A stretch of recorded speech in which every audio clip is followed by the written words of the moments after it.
Why is public confidence in the media sunk so low? Frank Luntz has been measuring public opinion and helping elect Republican candidates for a long time. During a recent focus group at my request, he turned the questioning from politics to the news business. Take a look. Should we have faith in what we see and what we read? No, they're very biased. They choose what they're going to cover, and the mainstream media doesn't cover the things that shows the president and the Democrats in a bad light, like Benghazi, the IRS, and everything else. Most of these things aren't even covered. And then when Fox covers it, oh, well, it's Fox, so we can't listen to them. And that's why everyone hates Fox, who's not on their side, because Fox tells the truth and shows both sides. We have a balance. We have the New York Times, we have Fox. We have the Washington Post, we have the LA Times. There is left and right-handed media outlets. But I also think there's a balance.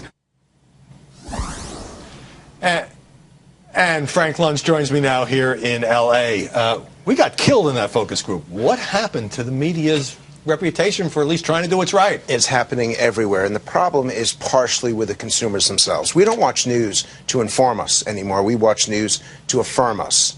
And so I ask people, what news network do you watch? And I can guess with about 90% accuracy whether they voted for Barack Obama or Mitt Romney. And that's not good.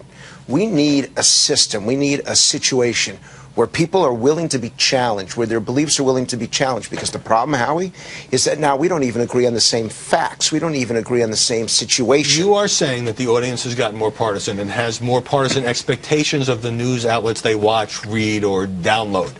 But it's affecting everybody. Okay, but so that aren't people like you in part responsible for that? You came up with words and phrases to help elect Republicans and to make Democrats put them on the defensive.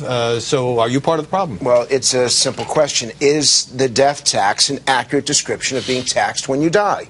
Is it exploring for energy, what oil companies do? Is it opportunity in education in terms of vouchers for school choice? If you believe that the words that I'm using aren't accurate, then you've got a legitimate point. I believe that these are accurate descriptions. This is why the American people seem to support it. But let's go back to the news media. It is at an all-time low. Television, newspapers, and the web. In the last 40 years, we've never seen numbers like this. But so is public schools. So is our healthcare system. So is our trust in cops. Everything now has reached an all-time low. And my fear is that if we have no confidence in the institutions that run us, I would agree, it's going to hurt us as a society. A lot of self-inflicted wounds ranging from sensationalism to what people see as excessive partisanship to scandals and fabrication and all of that. You also asked a question in one of these focus groups about the view of Fox News. Let's take a look at that. Who here trusts Fox? Who does not trust Fox? I really believe, I know no one wants to hear this, especially here, but that Fox is just an extension of the Republican Party. I wanted to do that, and I'm glad you showed it, because this network is willing to challenge itself. I've heard you challenge this network. It's important that we are reflective, that we think about what we say and what we do. Would you or could you have asked that question when you were a contributor at MSNBC? I'm glad you asked that, because the answer is no. And, in fact, I used to tell a joke that got me in all sorts of trouble. MSNBC, the only news network with more letters in its name than viewers. My God, I can't begin to tell you what happened to me after that. That's a little ungenerous. Let me play one more clip from you on this question. Fox comes up, MSNBC comes up, and let's show the viewers that bit of sound. When a major story breaks out, I go to Fox, then I go to MSNBC, I get disgusted, go to CNN, and then go back to Fox because I know that's the truth.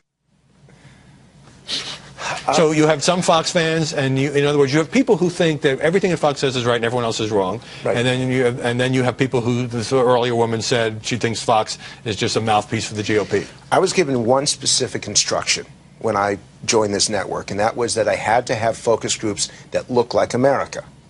African Americans, Latinos, young, old, partisanship.